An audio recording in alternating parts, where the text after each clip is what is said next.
Bonjour mes chéris, Marie-Josée Saint-Laurent, notaire pas ordinaire. Nous sommes déjà rendus à la 4e chronique juridique de la notaire pas ordinaire. Donc, bienvenue à tous, à ceux qui se joindront à nous. On va attendre, bon, on n'attendra pas, mais je vous dis, il y en a qui vont venir se joindre à nous au fur et à mesure. Alors, je vous pose, comme à l'habitude, en fait, il y a des gens qui m'ont posé, comme à l'habitude, des questions et j'y réponds ici. Et si vous voulez en direct, me poser des questions, j'y répondrai en rafale à la fin de la chronique. Alors, on y va tout de go avec la première question sur les testaments.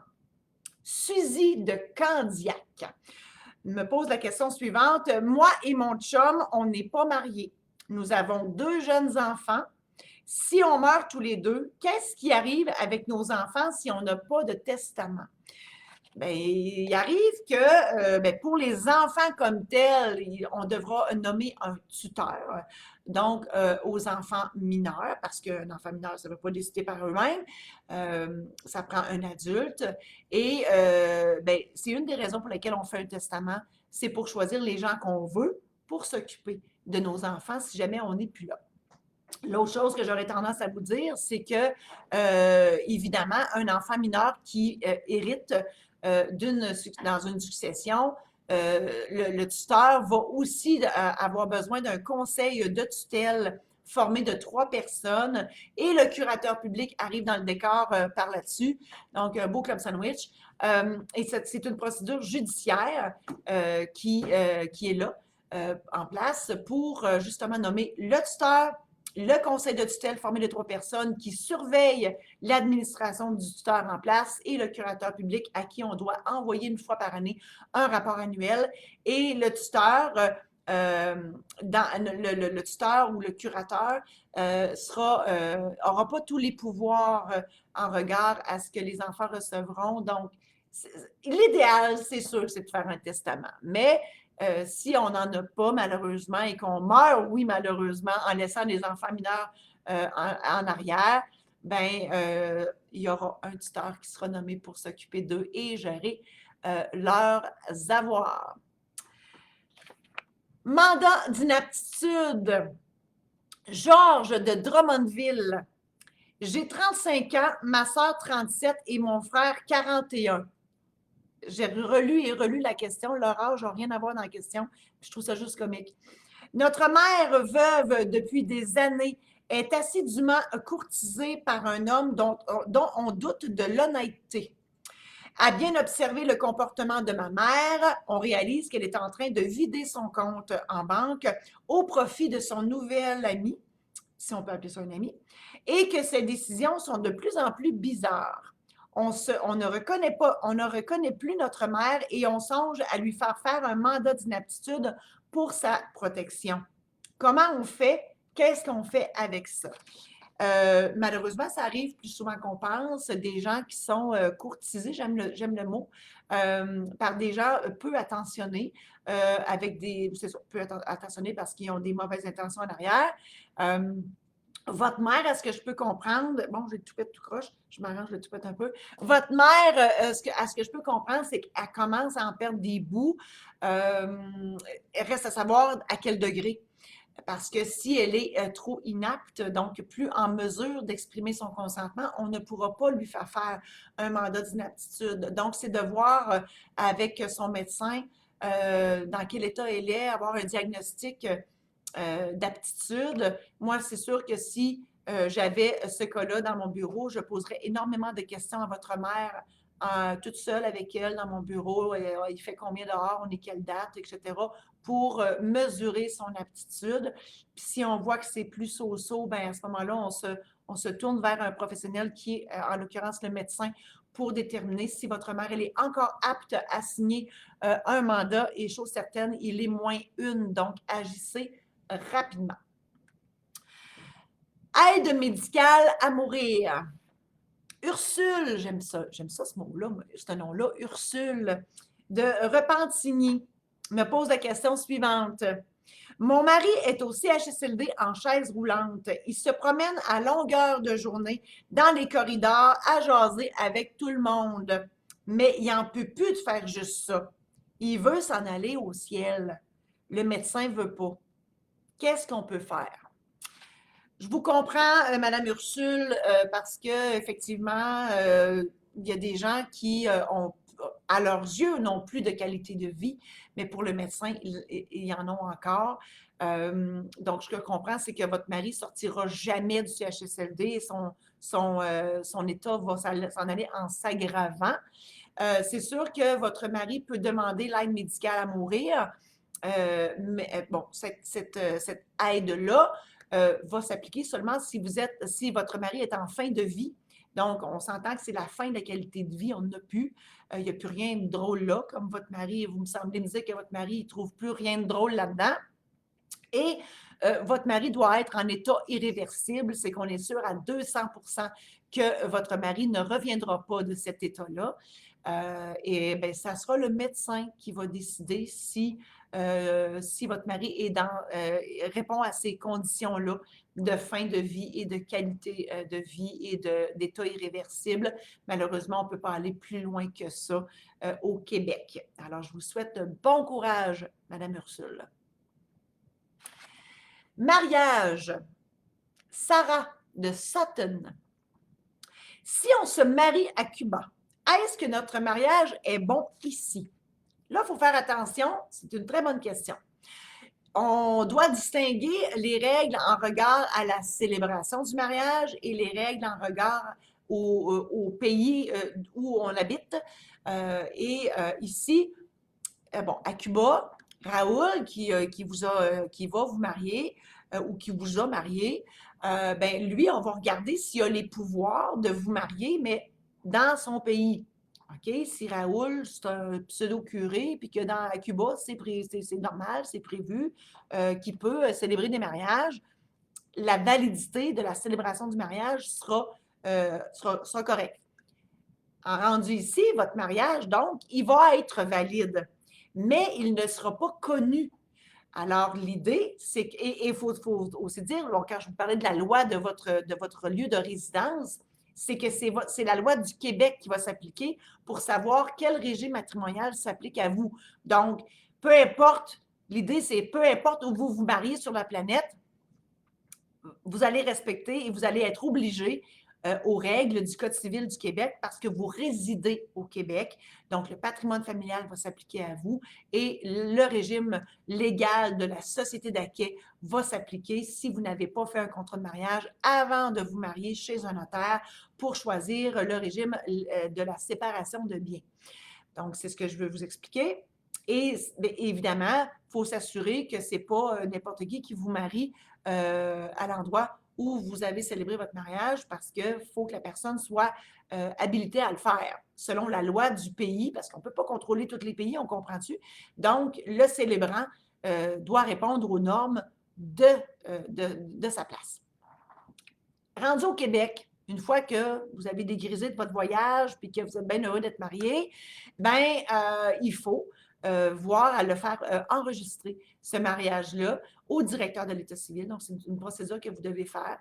Si vous ne le faites pas, ce n'est pas grave, mais si vous perdez votre certificat de mariage que Raoul vous a donné entre deux petites margaritas sur le bord de la plage, bien, si vous le perdez, vous n'aurez plus de preuves à l'effet que vous êtes marié et bonne chance pour retrouver Raoul avec son copieur pour qu'il puisse vous en émettre une autre copie. Donc, l'idée, c'est d'officialiser ici votre mariage en le faisant enregistrer au directeur de l'État civil. Succession. Manon de Saint-Eustache. Moi, c'est drôle, hein? Saint-Eustache, là, je vois toujours une moustache. Saint-Eustache. Posez-vous pas de questions, c'est dans ma tête. Allez pas là, c'est dangereux. Alors, Manon de Saint-Eustache me pose la question suivante. Mon père est décédé subitement d'un arrêt cardiaque. Mes sympathies, Manon. Comme je n'avais plus de contact avec lui depuis longtemps et que je suis sa seule enfant et qu'il n'a personne dans la vie, j'ai aucune idée s'il a fait un testament et par où commencer pour régler sa succession. Pouvez-vous m'éclairer ma lanterne? On va faire plus que ça, Manon. Moi, je vous suggère, ça donne que je fais des programmes en ligne dans la vie. Comment régler une succession dans le confort de votre foyer et à votre rythme. Alors, je vous suggère fortement d'aller sur mon site marie-josée-saint-laurent.com, de cliquer sur l'onglet Programme en ligne. C'est une série de courtes vidéos que je vous offre avec un aide-mémoire accompagnant le tout, où vous pouvez inscrire le déroulement de ce que vous allez avoir fait. Ça vous éclaire énormément sur le comment du pourquoi. Par contre, le notaire est aussi nécessaire, entre autres, si votre père avait une maison, c'est sûr que le transfert de cette maison-là devra se faire par un contrat notarié. Et bien, moi, c'est sûr que je suis toujours là en backup si jamais vous avez des questions. Mais c'est sûr que, grosso modo, comme ça, je vous dirais, la première démarche, c'est de faire une recherche testamentaire, de faire ou de faire une recherche testamentaire, mais vous pouvez la faire vous-même. C'est plus long et c'est plus coûteux, mais vous êtes capable de le faire auprès de la Chambre des notaires du Québec et du Barreau du Québec, ça prend les deux. Une fois que vous allez avoir obtenu la recherche testamentaire, mais là, vous allez vraiment voir quel testament est le bon. Alors, si c'est celui que vous avez actuellement dans les mains, tant mieux. Et si, ben, non, vous n'avez pas de testament. Ben, en tout cas, bref. Et là, ben, on va voir qui est dans le testament et qui est héritier. Et si ce n'est pas vous, ben, vous refilez ça à celui ou celle qui est inscrit comme héritier dans le testament. Voilà. Et s'il n'y a pas de testament, eh bien là, il faut voir qui est là autour de lui au moment où il décède. Ce que je comprends, c'est qu'il n'y a pas de conjointe. Vous êtes sa seule enfant, donc vous hériteriez en totalité de ses biens si jamais il n'y a pas de testament. Alors voilà, c'était ma réponse pour ce matin, mais comme je vous dis, je suis toujours là en backup. Vous pouvez commander une consultation aussi avec moi si je n'ai pas répondu en totalité à vos questions. Là, je vois qu'il y a du monde qui s'en vient. Bonjour tout le monde. Alors, Lynn, bonjour. Nathalie, Julie, José, bienvenue à tous. Je réponds à vos questions à la fin de la chronique. Je continue. Achat immobilier. Marie de Boucherville. J'ai trouvé la maison de mes rêves. J'ai fait mes démarches pour mon prêt hypothécaire et la caisse me demande de signer une promesse avec le vendeur. Où je trouve ça? Là, je comprends qu'il n'y a pas d'agent d'immeuble ou de courtier immobilier dans le décor, parce que s'il y en avait eu un, évidemment que le vendeur vous l'aurait dit et ça aurait été le courtier qui aurait rempli la promesse avec vous et le vendeur. Où vous pouvez trouver ça? Le notaire, vous avez le choix du notaire, c'est l'acheteur qui a le choix du notaire. Et on a tous des formulaires de promesse d'achat-vente sous seing privé. Elle peut être notariée aussi. Moi, je vous suggère fortement de prendre rendez-vous avec un notaire et de demander s'il a un formulaire de promesse ou si vous voulez avoir une promesse notariée, de prendre rendez-vous, de toute façon, notarié ou pas, prendre rendez-vous avec le notaire et le vendeur, donc pour que vous soyez tous autour de la table, avoir les mêmes réponses à toutes vos questions. C'est beaucoup plus simple. Et la promesse d'achat-vente, c'est le document le plus important. C'est là-dessus que le notaire va se baser pour rédiger le contrat d'achat. Et la banque, c'est avec ça. En fait, ce document-là prouve à la banque que vous êtes sérieuse dans votre achat, que c'est vrai que vous allez emprunter pour acheter une maison. La banque a besoin de ce document-là. C'est le point de départ, dans le fond, de votre démarche d'achat de propriété. Voilà. Je regarde s'il y a d'autres mondes. On est complet pour l'instant. Quittance. Rina de Belleuil. Vous, Belleuil, là, je vois ça comme un lien qu'un œil, ou bien un gros œil dans le front. Allez pas chercher, c'est dans ma tête à moi. Allez pas plus loin.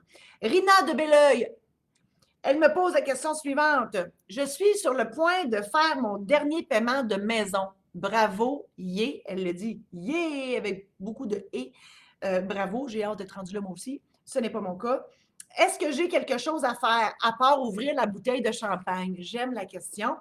Ben oui, vous devez mandater le notaire pour faire la quittance hypothécaire parce que le fait d'avoir terminé vos paiements n'est pas suffisant. On doit avoir, la preuve légale. Donc, la banque, ça se peut qu'elle vous envoie une lettre pour vous dire félicitations, vous avez fini de payer votre hypothèque. Ou ils vont vous offrir d'en avoir un autre parce que pour eux, vous êtes payante. Au-delà de ça, c'est qu'il faut comprendre que sur votre propriété, la garantie hypothécaire, elle est encore là. Elle est encore visible sur votre immeuble et il faut l'enlever. Moi, je vous suggère fortement de le faire rapidement. Pourquoi? Parce que vous allez devoir la faire de toute façon un jour si vous vendez votre propriété ou si vous refinancez votre propriété et les coûts augmentent toujours. Donc, vous pouvez aller sur mon site internet marie-josée-saint-laurent.com. Il y a un onglet Quittance Express. Vous cliquez là-dessus et je peux vous le faire si vous le voulez. Sinon, vous choisissez votre notaire. Voilà. Compagnie. Christian de Bromont me pose la question suivante. Je suis actionnaire d'une petite compagnie avec 2 de mes chums, dont un est décédé la semaine passée. Mes sympathies, mon cher Christian. On avait pris une assurance vie sur chacune de nos têtes au cas où ça arriverait. Sa femme, donc la femme de l'actionnaire décédé, veut rien savoir de nous vendre les parts de notre chum. Elle veut continuer son œuvre. Pas qu'on ne l'aime pas, mais qu'est-ce qu'on peut faire pour qu'elle accepte de nous les vendre? Ça, là, ça arrive souvent. L'idée, c'est que du moment où on est en compagnie ou associé dans une entreprise avec d'autres personnes, on doit avoir une convention, ici c'est une convention d'actionnaire parce que c'est une compagnie, dans laquelle on prévoit justement le cas de décès, d'inaptitude, de démission tout simplement, la personne veut s'en aller, retrait volontaire, retrait forcé si la personne a fraudé la compagnie. Bref, on prévoit tout dans cette convention-là et surtout, on oblige notre succession, donc la femme du chum, à vendre les actions à la compagnie et la compagnie, on l'oblige à racheter les actions de l'actionnaire décédé. Et l'assurance vie, ça sert juste à payer la succession, à payer le prix d'achat, le prix de vente en fait, des actions. C'est l'accessoire. Le principal, c'est d'avoir la convention qui oblige la femme de votre chum à vendre ses actions. Sans cette convention-là, vous allez être pogné avec elle. Désolé. Parce que ça va ensemble. Donc, convention d'actionnaire et assurance vie, l'assurance vie servant à rembourser donc le prix des actions, la valeur des actions. Dans cette convention-là, on prévoit aussi c'est comment on va les évaluer, ces actions-là. En tout cas, bref, il y a un paquet de choses dans ces conventions-là. C'est primordial d'avoir ça lorsqu'on est plus qu'une personne actionnaire d'une compagnie. Et je vous souhaite bonne chance. Une question sur mes livres. Je ne sais pas si vous le savez, moi, je suis notaire à temps plein, éditrice à temps partiel et auteur à temps perdu. J'ai ma propre maison d'édition Saint-Laurent Incorporée, très originale comme nom. Et oui, j'ai écrit une trilogie. Et là, je vous pose, en fait, Lucie de Châteauguay me pose la question suivante que je vous partage. J'ai lu votre trilogie La Maîtresse et j'ai trouvé ça bien bon. Merci, ma chère Lucie. J'ai essayé de convaincre mon mari qu'il nous faut un testament, mais il ne veut rien savoir. Pouvez-vous m'aider? Bon. Dans mes livres, ce sont des anecdotes qui se sont réellement passées dans mon bureau depuis les 30 dernières années. C'est un divertissement, mais enrichissant parce qu'on apprend des choses tout au long de mes anecdotes. Et si votre mari aime, je suis sûre qu'il n'aime pas lire, vous pourriez lui acheter la version audio. Mais au-delà de ça, écoutez, je l'ai dit en début de chronique, j'ai des programmes en ligne qui existent. Peut-être que si vous procuriez un programme en ligne sur les testaments que vous écoutez chez vous, je vous jase ça dans votre salon en détail. Peut-être qu'il regarderait ça d'un œil comme la Madame de Belleuil, puis il écouterait ça d'une oreille, puis que ça finirait par faire du chemin dans sa tête, puis vous seriez peut-être capable de l'amadouer comme ça. Sinon, c'est sûr qu'on ne peut pas tourner un bras à votre mari, là, s'il ne veut pas, il ne veut pas. Mais moi, je pense que ça serait une façon ou de lui lire, de lui raconter un peu les anecdotes où ça a mal tourné là, dans mes livres. Peut-être que, parce que c'est tout des cas vrais, c'est des vrais cas qui sont arrivés dans ma vie notariale. Donc, peut-être que ça finirait par rentrer dans sa tête et dire, peut-être que ma femme a raison. Je vous le souhaite. Nous sommes maintenant déjà rendus à la dernière question. La question qui tue. Et là, imaginez-vous la musique, là, comme on sait où. Là. Alors, Amélie de Danville Je veux aller à l'université en droit, mais je ne sais pas si je veux être notaire ou avocat. Quelle est la différence entre les deux? Amélie, la différence entre les deux.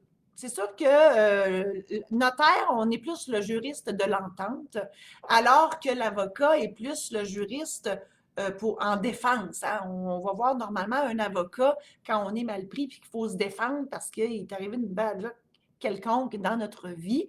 Par contre, il y a des avocats qui sont médiateurs et qui peuvent recevoir les gens pour les forcer à s'entendre. L'avocat va plus au tribunal présenter des trucs au juge, alors que le notaire, c'est dans son bureau que ça se passe. C'est 4 ans d'université pour le notaire versus 3 ans d'université pour l'avocat.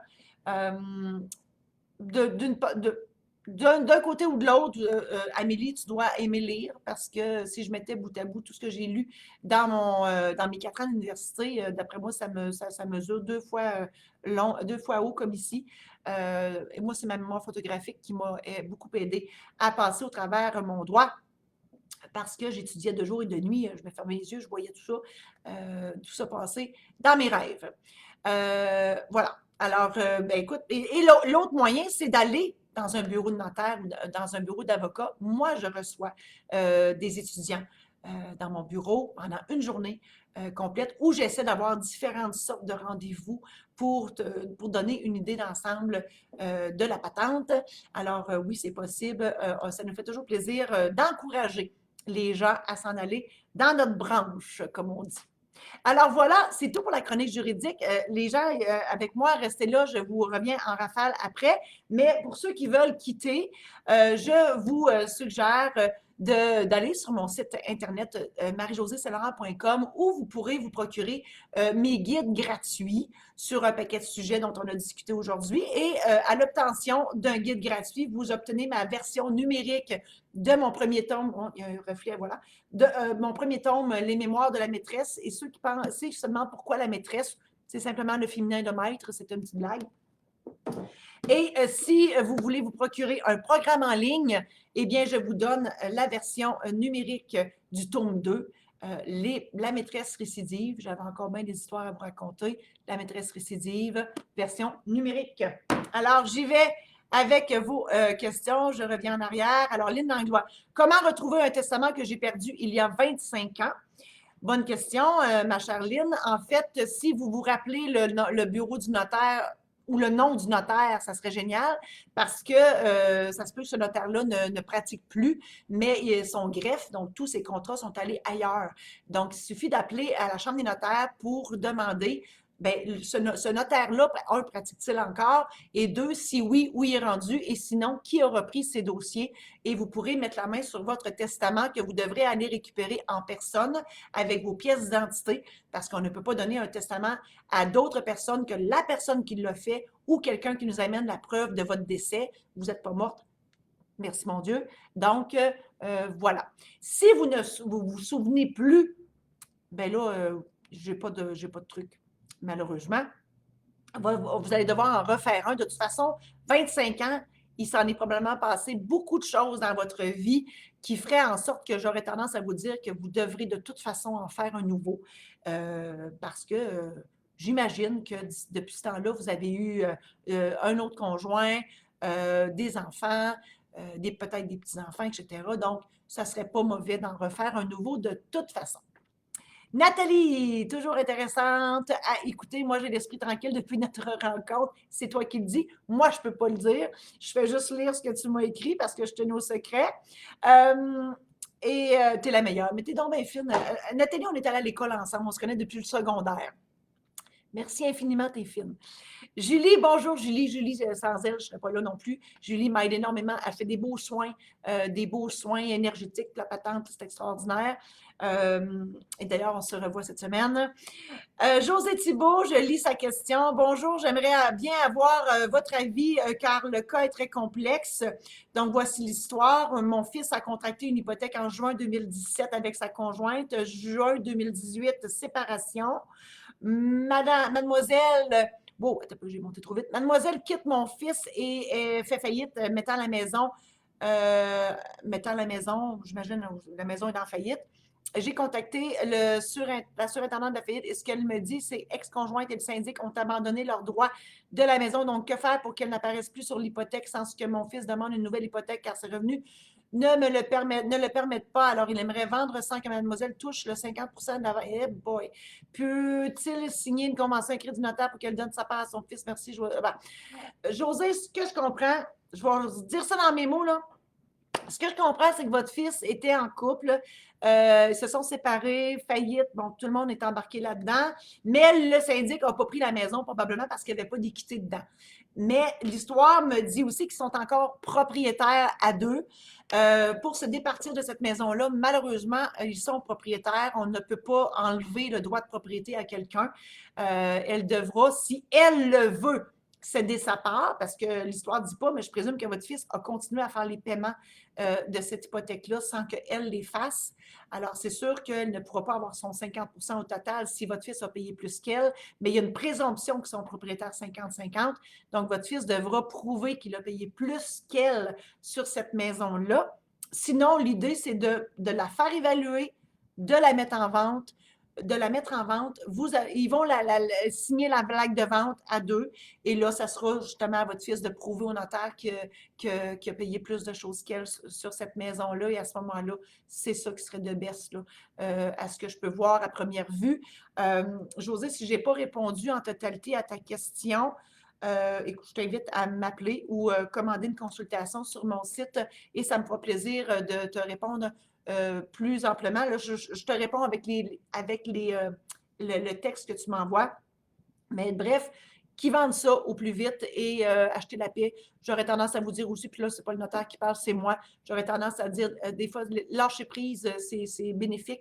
Peut-être que oui, il va peut-être perdre un petit peu de sous, mais lâcher ça, mettre ça dans le passé, puis repartir à zéro, c'est ce que je souhaite à votre fils. Alors voilà, c'est tout pour aujourd'hui. Je regarde, j'ai plus de messages. Merci infiniment d'avoir été là. Je réitère l'invitation d'aller sur mon site internet marie-josée-saint-laurent.com pour en savoir plus sur mes guides gratuits, mes programmes en ligne et une foule d'autres services. Je suis en train de vous amener une formation aussi en démarrage d'entreprise. Les conférences, des formations aussi disponibles si vous êtes dans une association quelconque et que vous voudriez avoir de l'info. Eh bien voilà, je suis partout. Vous n'avez qu'à visiter mon site et tout est là. Merci infiniment et bonne fin de journée.